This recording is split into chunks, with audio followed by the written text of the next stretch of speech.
In a few moments, we're expecting a visitor to these studios who started life with the intention of becoming a lawyer. But to coin his own phrase, he thought he might save an awful lot of people from prison by becoming instead one of the best-known choreographers, dancers, actors, writers, directors in the film business. I'd like you to meet him straight away. Here he is, Gene Kelly.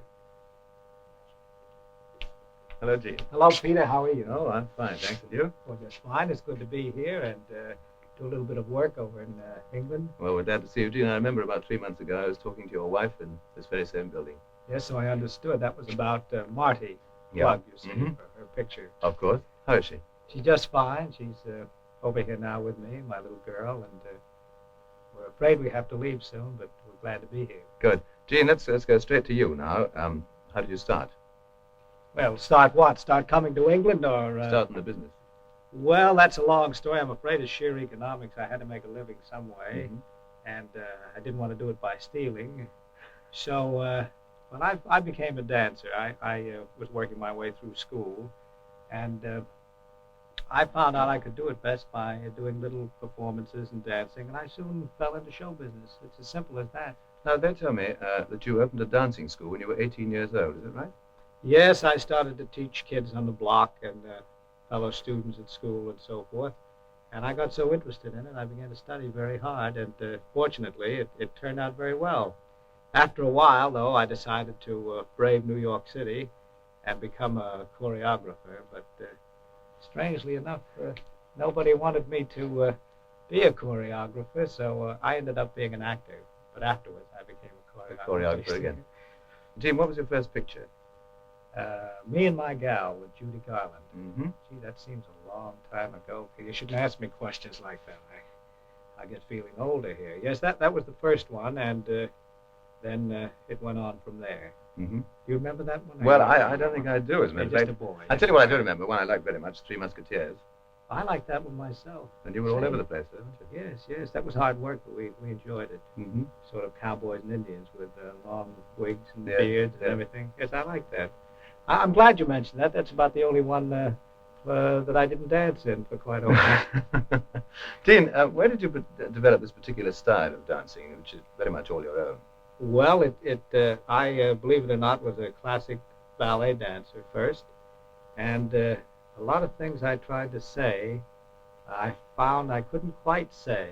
For instance, if I wanted to play a truck driver in movies, that is, you can say anything you want with classic ballet. But playing a part and having to dress like a truck driver instead of dressing in a classical costume, I decided to try to work out a style that would go along with American speech and American moves and American jazz music and so forth.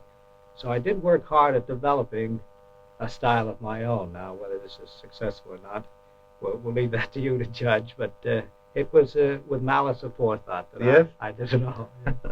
Now, let's talk, if we may, a little while about invitation to the dance. Oh, good. I'd like to talk about that. First of all, where did you get the idea? Let's start like that. Oh, I've had it a long time. I tell you, it originally started because I had been in so many films, and we always had trouble getting some of the dancers we wanted, because a dancer spends all his life learning to dance, and then he gets in a film and they say, well, now here's a scene, you act in it, and here's a song, you sing it, and so forth. And so a lot of good dancers, and I mean wonderful dancers, never have the opportunity to work in films because of this, because they can't act. So I said, well, wouldn't it be wonderful one day if we made a film that was about dancers and for dancers? So I've had this bee in my bonnet for a long time. The trouble was selling it, you see, selling the idea and spending all that money on a film with no dialogue and just dancers in it, and if I may say it, no Hollywood people, you know. You say no dialogue?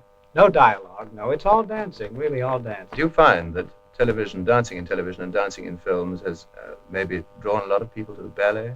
Well, I know I can't answer for England, of course, but I know in America that the interest in Sadler's Wells, for example, they're so popular. When they visited there, the people just jammed the theater to see them.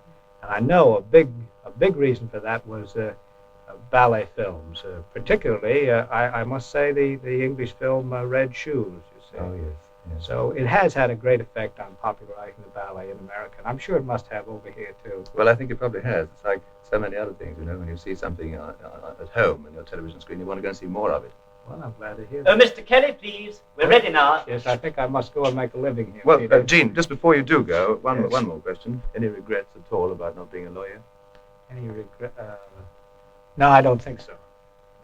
Goodbye. So there goes Gene Kelly, and the best of luck to him.